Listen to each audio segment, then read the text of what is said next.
Hello everybody, this week on 5 Brilliant Things we have the brilliant comedian Dan Tiernan. It was an absolute joy. First time I've met him, he's very intense, but I like him. Yeah, I think you'd be a good poker player. When I play in the casino, I look like I'm better at it than I am. But I look like I'm thinking really hard and it scares people. But they don't know I'm honestly just, it's symbol. It's a monkey banging symbols, yeah. But they think there's equations going on and stuff like that. What was the psychosis post-Glastonbury? What happened? I hear voices of comics and stuff like that, and it was all to do with comedy and writing the perfect joke. It was full on. If you saw it in a film, you'd be like, no, that's not really what they look like. But it was full on the real deal, like whiteboard, just like manic. Last year, I got so into crystals at Edinburgh. We do like a ceremony before every gig. Really? In the green room, we talk to each crystal. This is extraordinary. Yeah. So, most people, for anyone listening, before their Edinburgh show, have a it's incredible. When people say, what's your pre-show ritual? This is what they want, isn't it?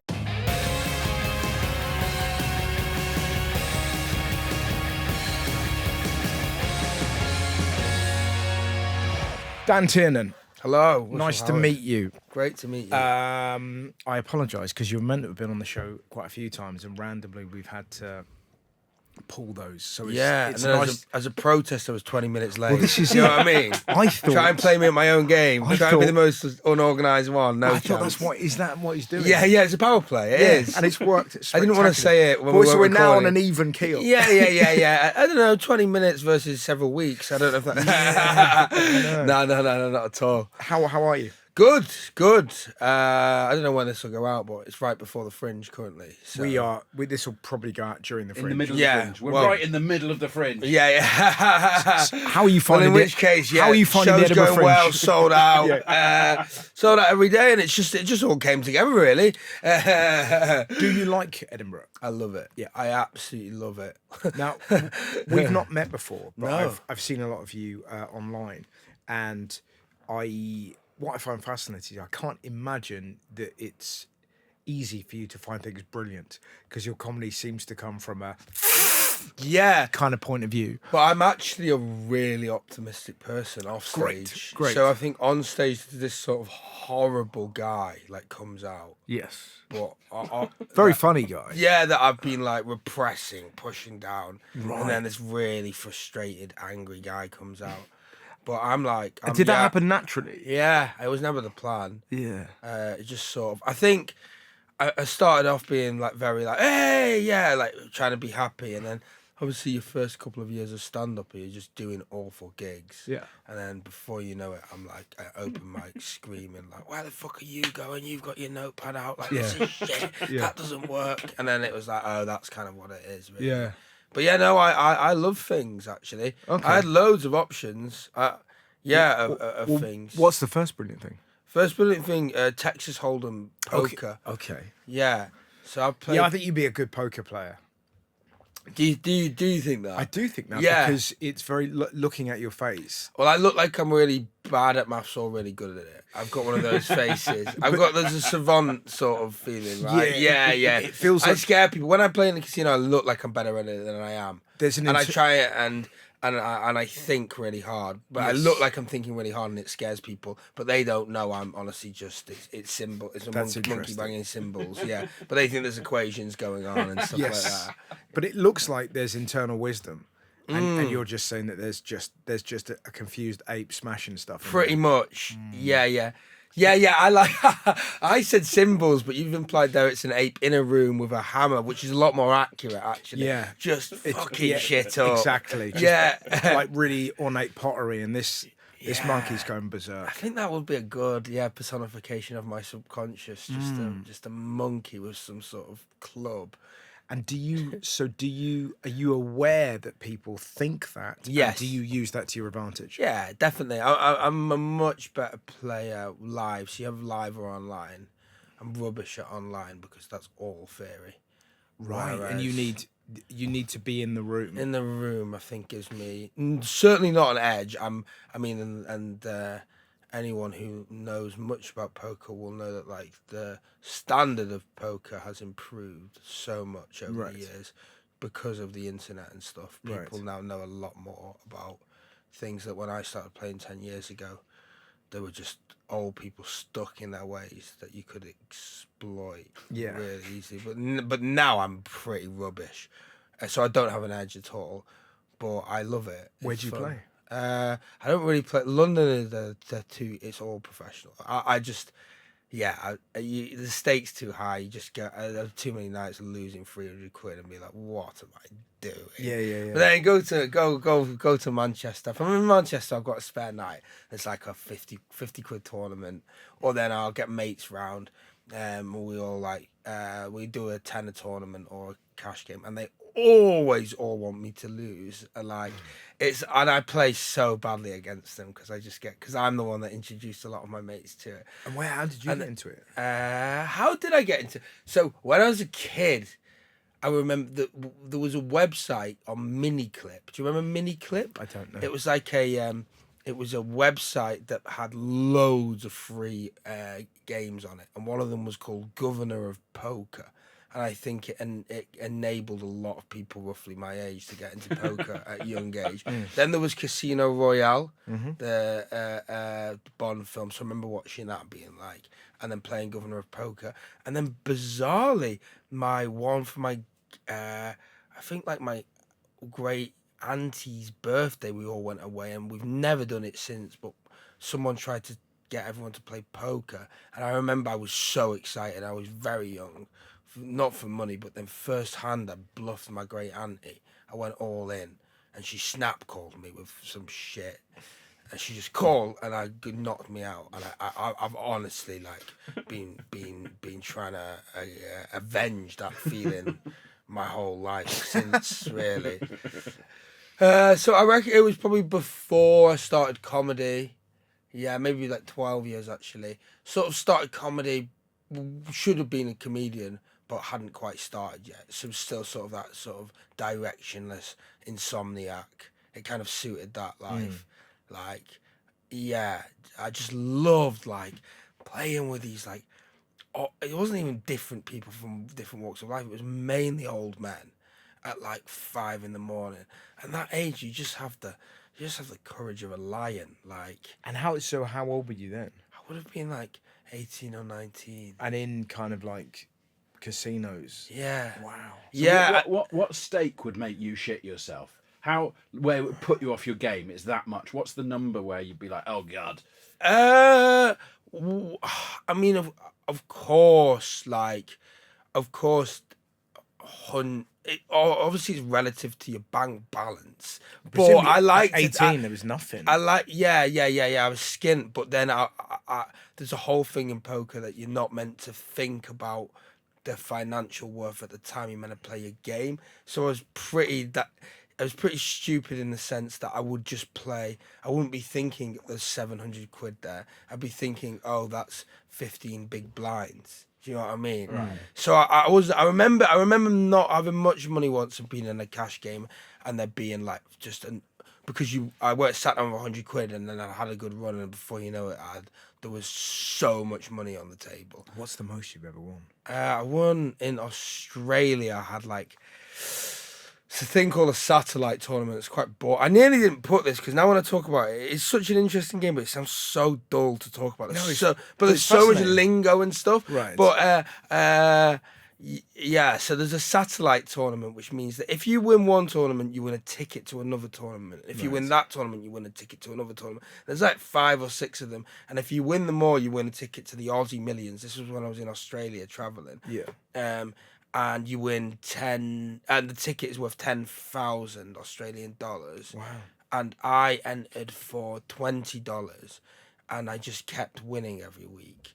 And then me and my mates were all skin. I genuinely think I had $5 to my name come the big day. Yeah.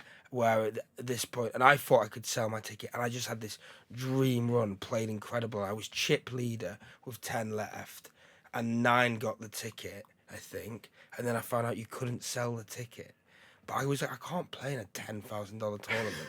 So I then negotiated, which is crazy, for them to buy me out and pay me total, I think I think it was like $8,000. So then like it worked out at the time about $5,000. Wow. When you were how old?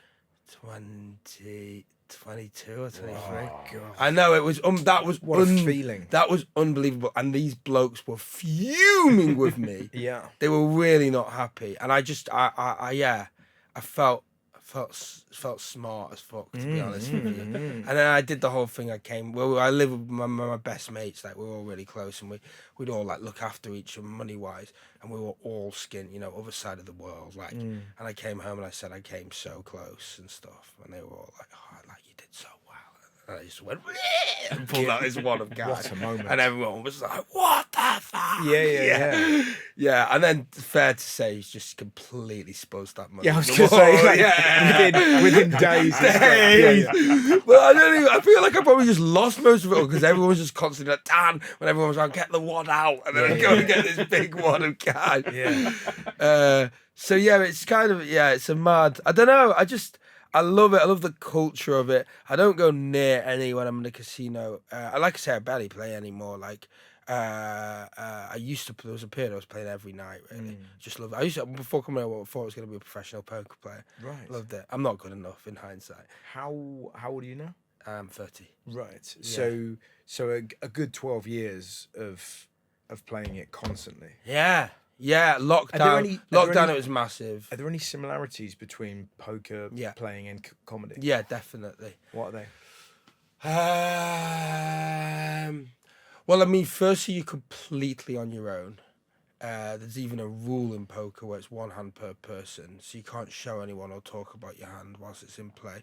So that just feeling of like just you, this sort of island, and you just got to like think, and you've got to think quickly. You don't have long to act. There's also just the same way when a hand's being dealt, I'll do a quick check and I'll look round the table just to refresh myself with who I'm playing against, and it sort of feels similar as when you're setting up a new joke and you kind of look again to remind yourself who's in the front row. Just that like people reading, and just that like when you decide that you're going to pull the trigger and go for a big bluff, and that at times might be a bluff that is going to potentially knock you out of a tournament you've been playing for 8 hours, or in the case of that Australia story, for 5 weeks or whatever, or like £1,000. That when you decide to pull the trigger and you go, I'm going for it, it feels the same as when you walk out into a 3,000 seater room in Hull and you decide to do a new bit. It's like the same feeling, and then and the both are the same feeling when it either works or doesn't work. Yeah, that gutter punch or that when someone folds to you on a big bluff, that is the best feeling in the world. Are you aware of kind of your tells and your sort of body movements? I'm a bit of a tell box, to be honest with you. So I've had people before tell me I've got tells, and then they won't tell me what they are. Right. I'm very expressive. Yeah. Like, and that's one thing I struggle with in London. Just the sheer, the sheer ability of these guys to observe you and work out like he's excited, or I've seen that a million times, or I think one I picked up on was that if I'm making a bet and I say out loud how much the bet is, if I say it's 320, if I'm bluffing, I'll go 320, like a question mark, Right. and that's a good one to listen to. Yeah. If someone says something like a question, they're probably bluffing because they're uncertain. And Or you they say it sternly. Yeah. and can you learn? Have you ever played? No, Not at all, ever? Never. But this is why I'm sort of curious about it, because sort of like trying to observe people's tells. Can you be taught that, or is that just innate? And that presumably it's just experience, isn't it? Yeah, I think there's common ones. They're almost hack tells. They're like Are they? they're just ones that are they're classic, but then but you don't expect very amateur players to do this. So a really good example is if I bet £10 and you go on the very final card, there's no more cards to come, you're not going to get any more information, and you go, I don't know, Right, and then you go 30. Yeah. Well, you wouldn't raise me if you weren't sure. It's called like Hollywood. That's really obvious. Yes. If anyone ever over eggs and is acting like that, you know they've got the best hand. You've got what you call them. They've got the best hand. I think some people do have a natural instinct, but then tells is actually such a small part of the game. You can completely fuck yourself by just going off a tell, and just going off instinct, and not and then spending too much time thinking about the body language and the tells, and then not enough time about actually like what's happened in the game.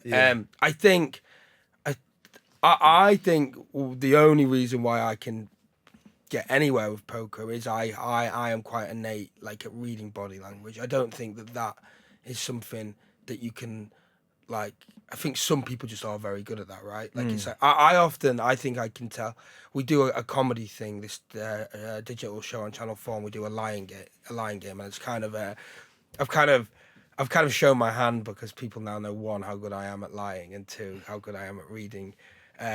So now everyone knows I'm a lot more of a psychopath than I ever let on. Right. But I can just tell. In that game, they're like, why? And I'm like, I just know that they're lying.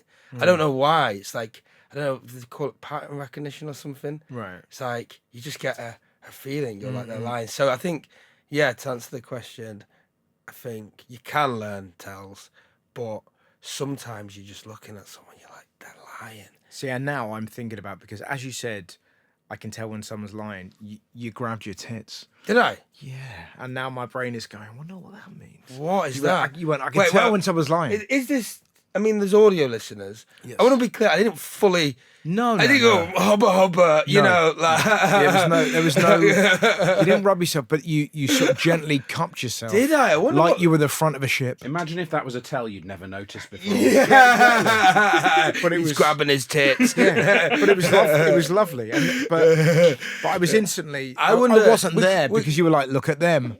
We can analyse that. I reckon what that is that's just me indicating a sort of sense of pride of like my sort of this magic in my soul. I think so. It's actually it's basically a tell that I'm a wanker. I think is what whoa, that was a big jump. Yeah. A minute ago, there's magic in your soul, and now you're a wanker. Well, I mean, exactly. The two are connected. I think if you're admitting that you've got magic in your soul, correct. Well, I'm instantly interested. I want to say that just in case I feel responsibility, if anyone does listen to this and think, I want to, which often happens when you talk about poker, people are like, and you do need to be careful with your bankroll. If you want to play responsibly, you want to like have whatever stake you're playing, you want to have, Google it, like ChatGPT's have, make sure you have like, I think 10 times that you're willing to lose. Oh, lovely. Don't just think, I'm willing to lose 100 quid, I'll play with 100 quid, because then you'll end up doing your whole life savings. That was great. So that was your very own version of when the fun stops. Pretty much. Yeah. But those absurd things they put at the end. Peter Crouch dances and then some voice. Like, just why appears. does it matter if you're having fun? Like, you wouldn't be like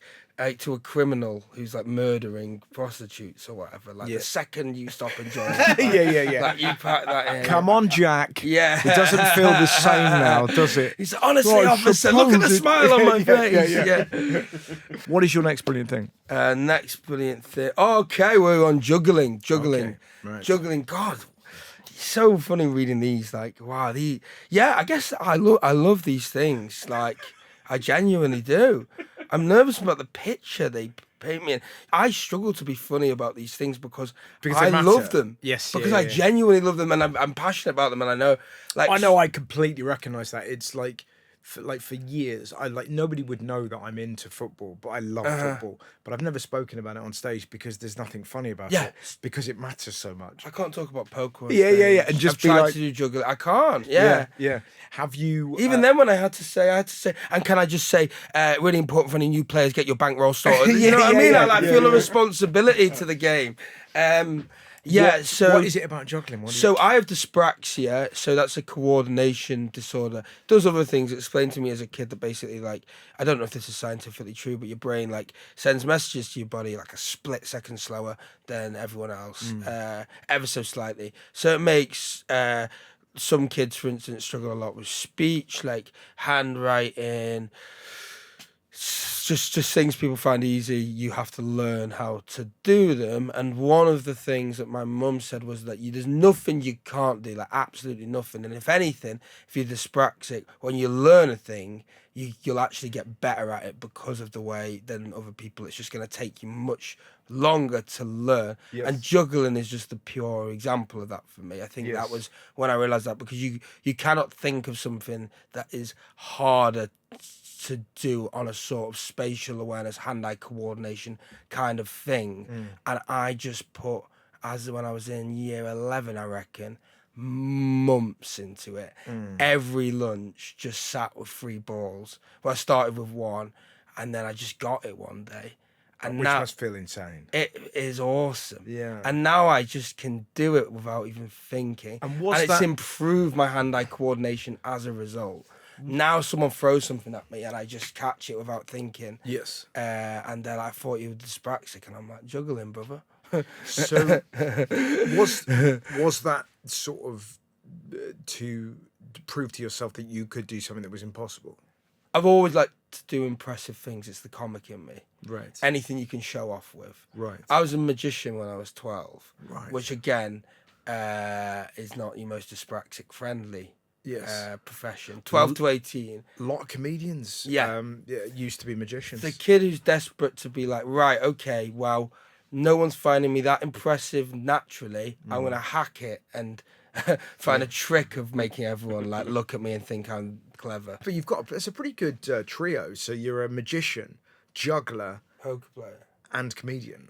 So you've got I'm not really. Well, I'm not a magician. Do you know what the magic thing actually goes against my theory of if you practice things enough, you can do them well. I was a lazy magician. Right. There's so many tricks. I just wanted to impress, and I just would get. There's some tricks that you don't need to learn much sleight of hand, and I would never really master certain tricks. Well, juggling, because it's just one thing.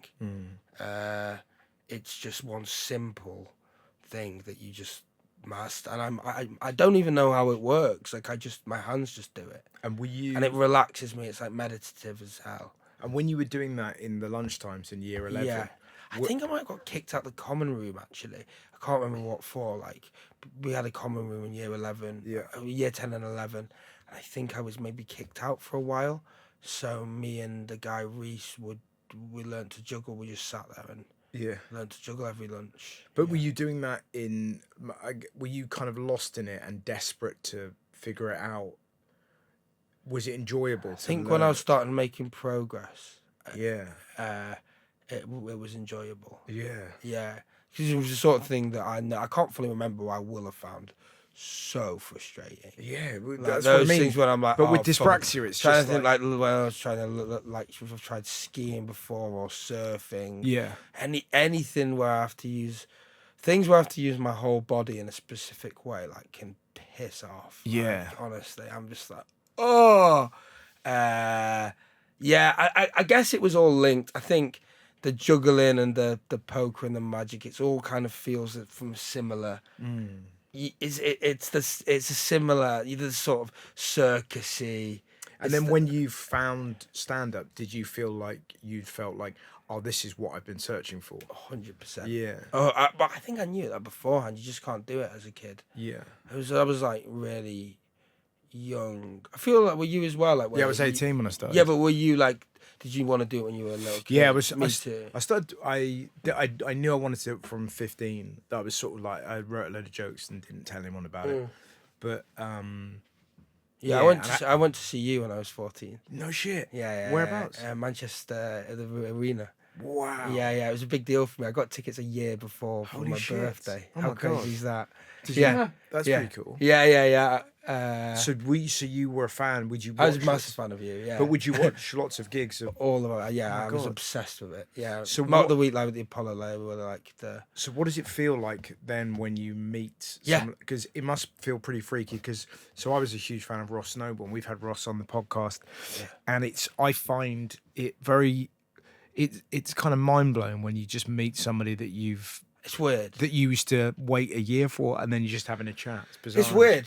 Yeah. It must be devastating when they repeatedly cancel your podcast. You always have to wait a year. It's Or when you're always a year. sat with the slowest Uber driver in the world, you're like,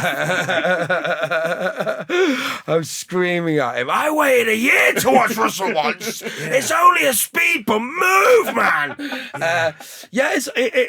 It's odd. I think you learn though, don't you, that like once you've met a few comedians that you really admired as a kid, you sort of you're like, oh, they are just comedians at the end of the day. But I think you not to blow too much, there's a few from that period, yourself included, that's still a bit mad for me. Like you, like Jason Manford, Bishop, they're because it was that period of television where when I decided I wanted to do comedy. Yes. Yeah. Like, wow. So it is. Yeah. It must be weird because presumably, it was. I remember there was an article at the in the List magazine in Edinburgh, and I think it was about 2013 or something like that. And it was this. there was this plague of young T-shirt wearing comedians, and it was T-shirt, and it was all my fault. But it was just you were the T-shirt. I know, yeah, but it was skinny jeans T-shirt. But it was this really funny thing that you just go, that was just something I wore, and there was a picture of like 15 comedians all wearing T-shirts, and it was like, and this is where the disease started.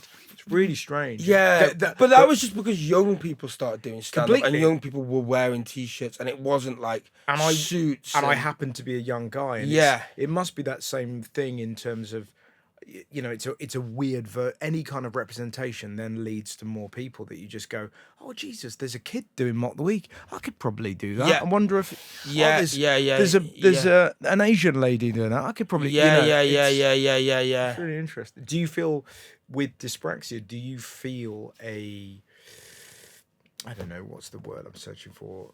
Not responsibility, but do you feel like?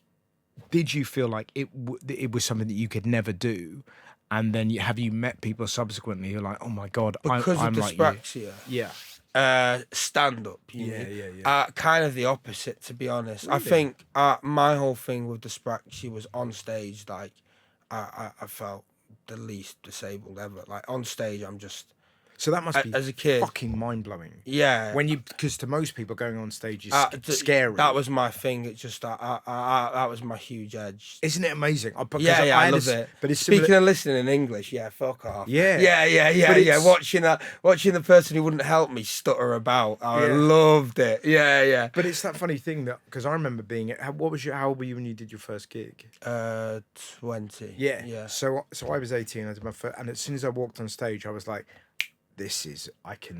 I'm fine. Even irrespective of how the gig goes, there was no nerves. It was just kind of like, I'm going to be all right here. But I reckon that, maybe it was the extra 2 years.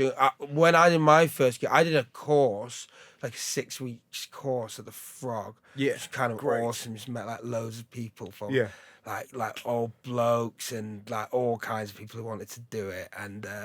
And then there was like a showcase. But before the showcase, they said, well, does anyone want to get up on the stage? It was in the Frog and Bucket, empty. Anyone want to get up and run their set? And I was so cocky.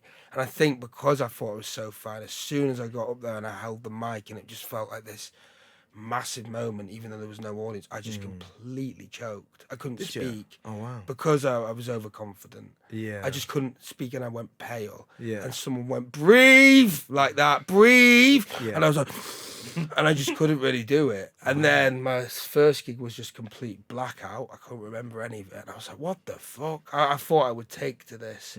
And then my 6th gig, I remember being present. I was like, here we go. Like, as I can do this sort of thing. Yeah. I think there's a story. Yeah, when I went to like, I moved school when I was in year 3 to go to a school that knew a bit more about dyspraxia. And I nearly didn't get in because my handwriting ability was so bad. And then I was shy and all this stuff. My mum couldn't work out like what was going on. And then apparently, I mean, this sounds like not real, but they did like a little play thing, and I can't remember it, but it was some background roles where there's some people in the office that the music would start and they would pick up their keyboards and use them like guitars. And apparently they nearly didn't put me in it because they were so nervous. And apparently as soon as the music started, I was just like front of stage, like just going bananas, like just fearless. So then the teacher, it was a decent school, said to my mum, like, we won't give him a background part again. Like that was like, they were like, wow, kind of thing. Not that I was probably awful, but it was more just a I just have always felt most confident on a stage in front of everyone. Right. It's so cliche. I'm sure No, it's a not lot cliche. of people It's fascinating. like that. No, it's fascinating. What is your next brilliant thing? Christ, I've gone with Glastonbury. Yep. Yeah, so, oh, God. So what do you love about Glastonbury? Well, I mean, I think, firstly, why I'm self-conscious is, you know, you're from... I'm from the West Country, yeah. So you know, I know all Glastonbury. about it, right? Yep. There's a perception, isn't there, of people who make it their whole personality, and it's just a festival. But I do think most of the people who think that haven't been. Yes. Like it is. I've loved festivals from... I mean, I've went for first one I was 16, and I think there's, you know, I'm like sort of this grubby neurodivergent insomniac, and I feel very much like that's where everyone else lives on my wavelength at a festival. Yeah. Like intense. I love camping, doesn't bother me, and it's the way you just sort of have this sort of world to roam, and the side quests and music and then we always talked about going to Glastonbury one day, and then we went, and then we got tickets, and then COVID happened, and then we went, and it was just like, just the scale of it is just ridiculous. And it's right before the Fringe. It's not on this year, obviously, because of the fallow year, but I've been the last 4 years. It's right before the Fringe, and I just have like, I mean, it's crazy. I feel like most people, like, going and taking drugs for 5 days and not sleeping before the Fringe would be a disaster. But I always come back like just energized and like. So is that your kind of like, that's your pre-lash for Edinburgh? Yeah. Just to kind of get a load of living done. Yeah. And then lock into. Yeah. And like, I mean, I took it.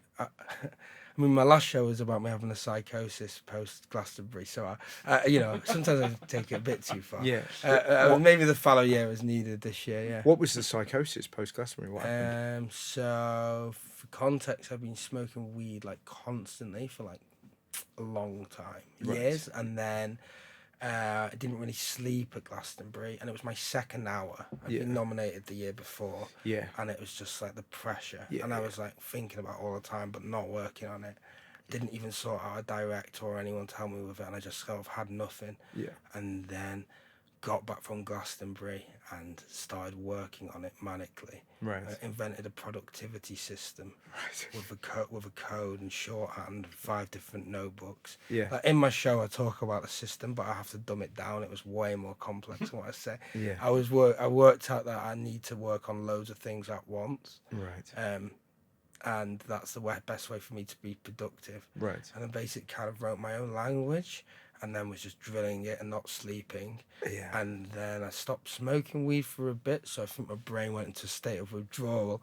And then I smoked some hash, which I think was cut with some stuff. And then I went into a lucid dream, and then the lucid dream bled into reality. And then for like 6 hours, I just went, kind of thought like people were playing my life as a video game in a different reality. What are you were genuinely thinking that? Yeah, I Jeez, hear voices of comics and stuff like that, and it was all to do with comedy and writing the perfect joke. It was like the simulation, and it all fucking blew up, and there was like equations and shit like that, and I was like, smash it. It was full on. If you saw it in a film, you'd be like, no, that's not really what they look like. But it was full on the real deal, like whiteboard, fucking just like manic. Full like, Claire Danes. Yeah, it's crazy. And then kind of like, it was 6 hours, and then like a week or so recovering. I like. How do you recover from something like that?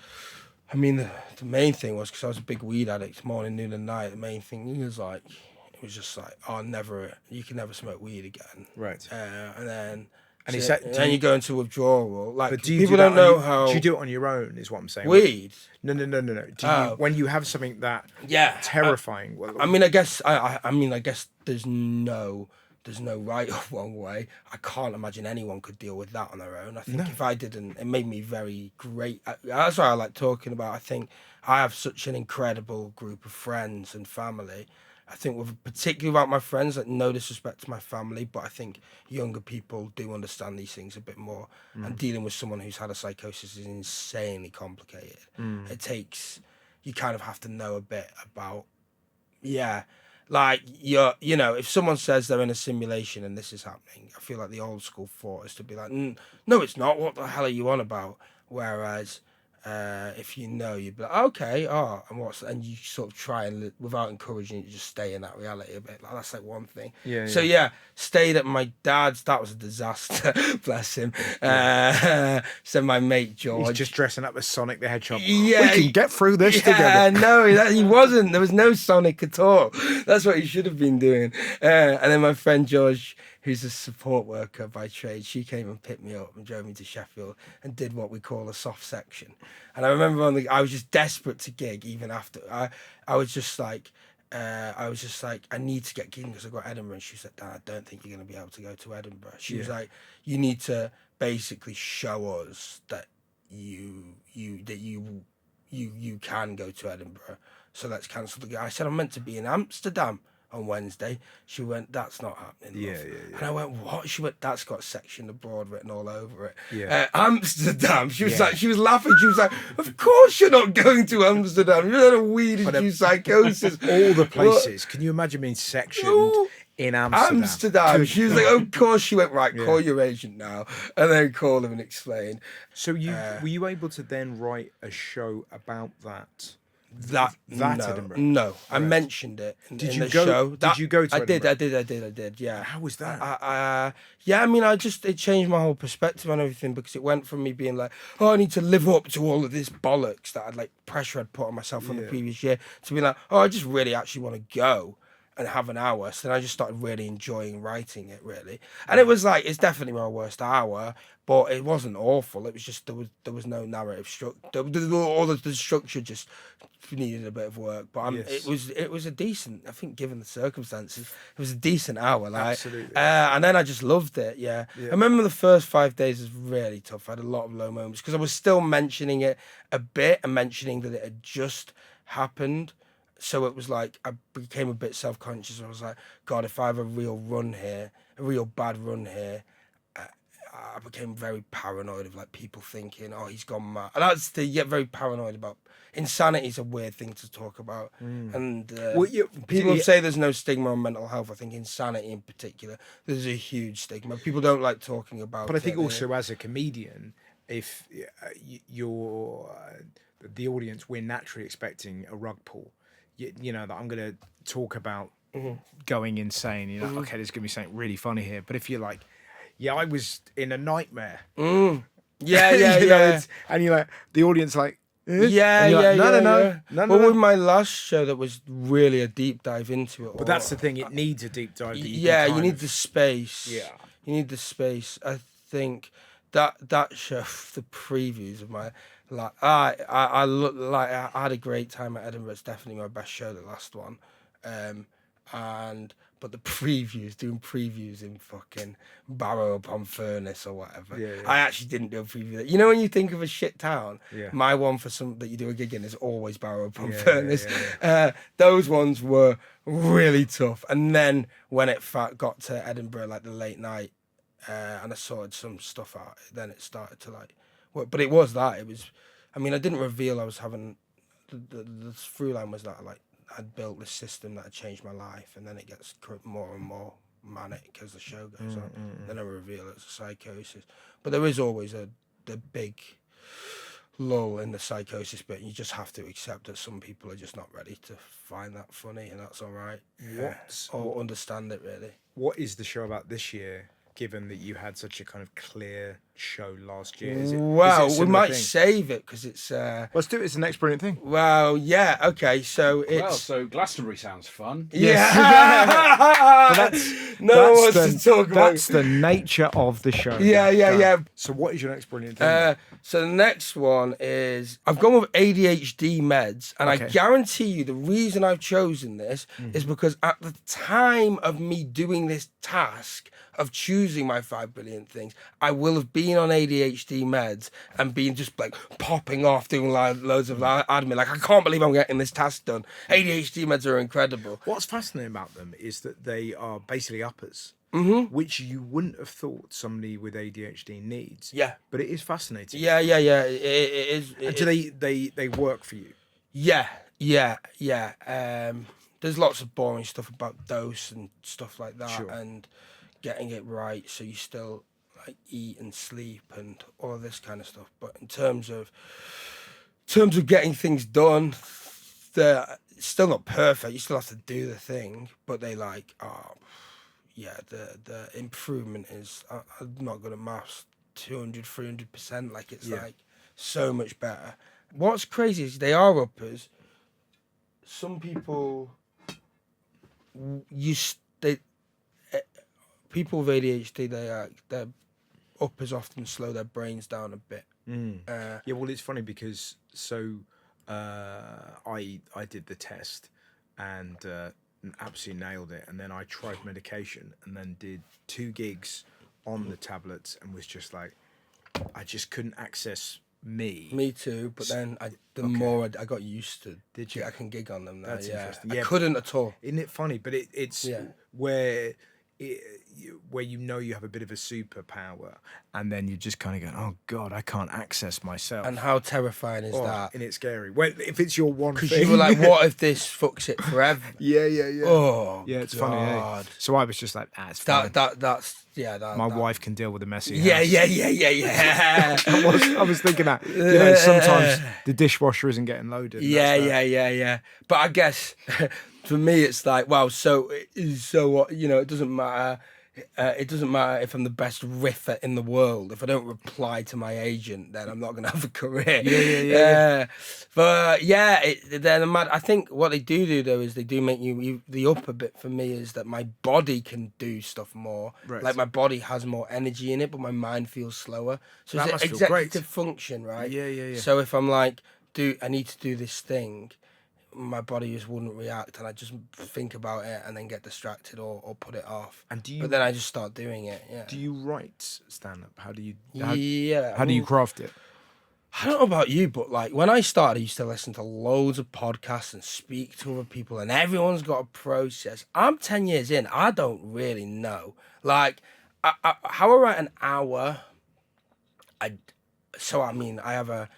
have an app in my phone. I've got a notes app in my phone, and if I say something funny that makes people laugh in conversation, I write it down. If I have an idea, and then I've got, and then I do morning pages. Try and do that every day, and I don't really get joke ideas from that, but that basically clears out the non-funny stuff. Yeah. And then when I'm building this is my 4th Edinburgh on the bounce, and I think a big reason why I keep doing it is if I don't have an Edinburgh show, I don't really write. Yeah. You need the destination. Yeah, and also just writing an hour, like, so I guess I just listen back. And then like. Is it nice to live with another comedian? You were saying you live with Bella Hull, so when you're both hurtling towards Edinburgh, is that quite nice to have? Yeah, and particularly with Bella, because in my mind's eye, she's a real writer. She is, yeah. So and I see you as a kind of a performer and and I mean this with real respect, a cobbler. That you're putting it together in bits, whereas I see her as almost like an essayist. Definitely. I'm not sure she necessarily is. Definitely. I mean, obviously. But that must Bella's be quite nice. a great performer as well. And I know you're not saying that. Yeah. But and then similarly, I get annoyed sometimes. That people don't consider me as a writer because I'm like, I don't just bring this up off the top of my head. Do you know what I mean? Like, no, but the point. I get, but you're right. Like Bella, for instance. But is it nice? Bella's like academic, so like Bella will say stuff like, I'm gonna write 5 gags tonight, and I just don't think like that. Yes, and I think that's like the cobbler in me. Yeah. Just kind of, and it is really nice. I think what's been great about living with Bella is we're both always panicked and always. I mean, not just with Edinburgh, but with everything, and always quite like, oh fuck, shit, and then. Do you ever shop together? I bet that's fucking magnificent. What? Yeah. To observe, you yeah. two. Yeah. In a Waitrose. Yeah. You're God. just spending wildly above our means. Yeah. We have to have been in here for 20 minutes. Well, we're quite similar in a sense. We just want to. We don't. To be honest, I hope Bella won't mind me saying we're not. We're so like. We're such classic comics in that we barely even shop. We're just like Bella eats. I hope she won't. We both eat shit, but in different ways. Yeah. Bella eats like some minging meals. Like she'll eat like Uncle Ben's microwave rice and a tin of tuna. Yeah. That'll be it. Yeah. I'm a nightmare for a takeaway. Real problem. Yeah. So we barely shop together. So she's eating cat food. She's eating cat food. She's eating cat food, and I am like giving myself an awful case of gout. You know what I mean? Yeah. I'm eating like a roast duck. That, what's nice is you're so great. Like seeing her Edinburgh show, and I know exactly where it's at. I'm like, this is going to be brilliant. Knowing how much she's talking it down, I'm like, well, I'm doing this. Hopefully, I'm doing the same. So. Yeah. So yeah, that's. And do you live together in Edinburgh? No, Isn't not that funny? Year.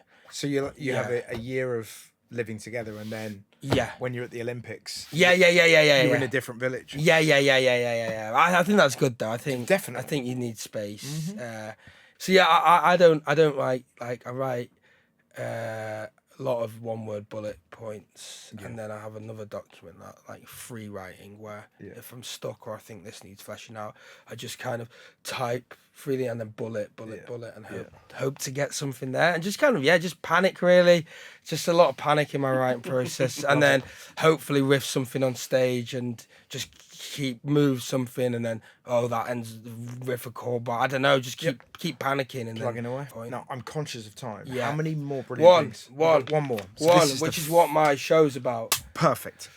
Healing crystals, Russell. Yep. Oh, yes. Yeah. Oh, So I've been there, man. Have you? Of course I have. Really? There isn't a mad fad I haven't tried, my friend. Really? Crystals? Yep. That's awesome. I used to go to sleep with this pink one I had. Rose quartz. Yep. Yeah. And I would hold on to it as I slept. Yeah. Rose quartz that's so funny. You don't read a lot about that. But Michelle Wolf, I'm really into crystals. Michelle Wolf? Mm-hmm. Is she? Yeah. Fuck, I gigged with her recently, but didn't speak to her. I wish, if I knew that, I'd have gone in. Isn't it funny? Yeah. I'd have gone in. Yeah, there's not many men that are into them. Actually, a lot of my mates are like into them a little bit now. Yeah. And that's why I wasn't going to do a show this year. And then last year, I got so into crystals at Edinburgh.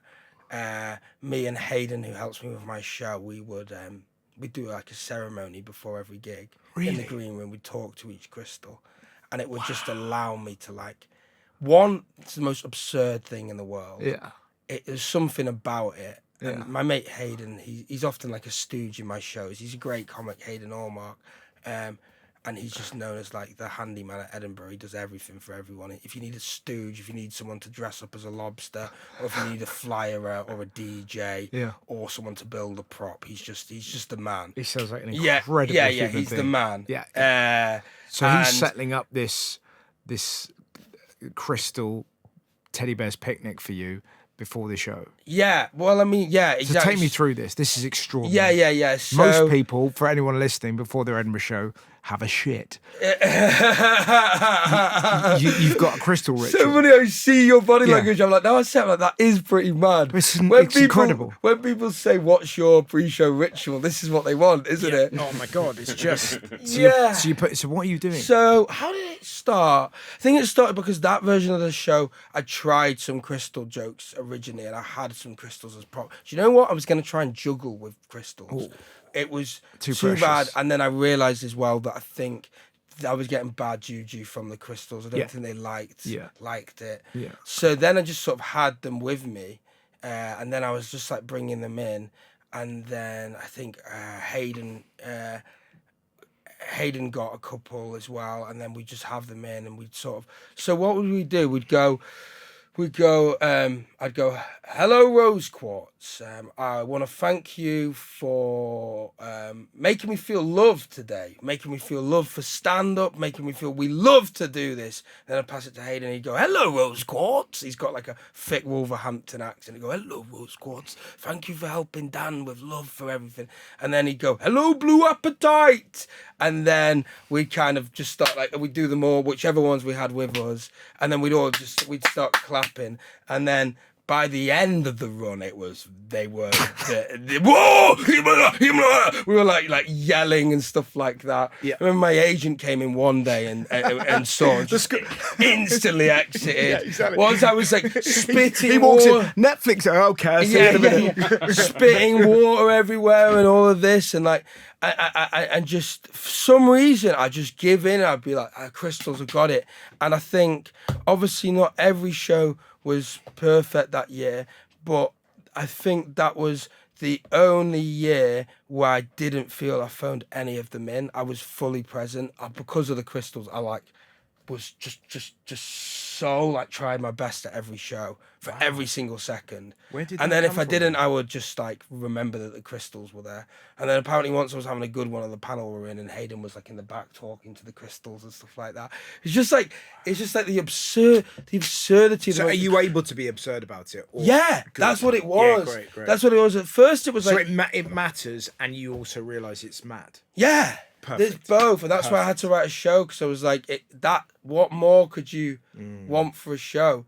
You're like, this matters to me, this has changed my life, but is the most ridiculous, absurd thing I've ever done, you know? So it was kind of a bit, but I also cared, like, Yeah. you know, I was going home early when it was a full moon to charge them up, so it wasn't just a bit, you know? And some people, I think it is, some of my mates have got them, and it is just a bit. But it's basically just like, it's your perfect. We all have superstitions before we go on stage. Yeah. Crystals is just the perfect one. And even the most logical people, Horatio Gould was like to me, I thought he'd be like, you fucking nutcase. He was like, no, for stand up, it's perfect. It's like, it makes complete sense. There's something in it. It's and stand up's ridiculous. So talking to a rock before you go on and kissing it. Kissing a rock before you go on, it's just, you know, it's ideal. I've bought, I mean, I'm gonna sell them as merch this year at the end of my show. Yeah. And I've been dealing with this crystal merchandiser called Atik, who's lovely but completely balmy. I hope he won't mind me saying. Yeah. And I felt, have you seen Uncut Gems, the film? Yes, incredible. That's how I felt the other day closing this deal. Yes. Buying 1,000 crystals. Yeah. And he was changing his mind and saying it's taking too long. I'm going, Atik, trust me. All right, we'll do 100 citrine. All right, and let's do 50 rose quartz instead of selenite. And like, honestly. So then, that's in Manchester. Hayden, who's the perfect guy ever for this. It's just an example of, you know, Hayden will do anything. I said, Hayden, any chance you could pick him up and take him to Edinburgh? And he said, yeah. And he went, and I went, I went yesterday. I went, oh mate, it's a full moon. Any chance you could whack them out for a bit, to charge them up? And then he messaged me. He said, I took them all into a forest. He went, I think this deal with you and Atik has given them some bad energy. So he's taken them into a forest and meditated with 1,000 crystals because he doesn't want to. And then we're going to take them up to Arthur's Seat as well and give them a bit of a blast. But what an extraordinary human being. Yeah, I mean, Hayden needs to do his own show, really, which he will do, and it will be mad when he's ready. I think it will take the world by a storm. He's But awesome. what a human being, man. Oh, But yeah. But as a mate, that you can sort of say, can you take my crystals out? And I thought he'd put them in the garden. He's taken to a forest. Yeah, forest. The guy is mad. He's one of those guys who's not built for this time. He's got a sort of caveman energy to him. Once he was staying at mine in London, and we were in a taxi, and he went, "Oh, we're nearly home." And I went, "How do you know that?" And he said he could see the lights. We live near the Arsenal stadium in the sky. Yeah. He was looking at the sky to tell how far away from home we were. Yeah. What? And then I went, what? And he was like, is that mad? I was like, yes, that's mad. So yeah, he's just a crazy guy. And awesome and perfect for me. So yeah, currently he's not in the show, but he always saves my time slot just in case I'll need him for something. If I decide I need a stooge or something. I'm all in for that. That sounds absolutely fantastic. Thanks so much for coming on the show. Thank you for having me. That was absolutely terrific. Finally.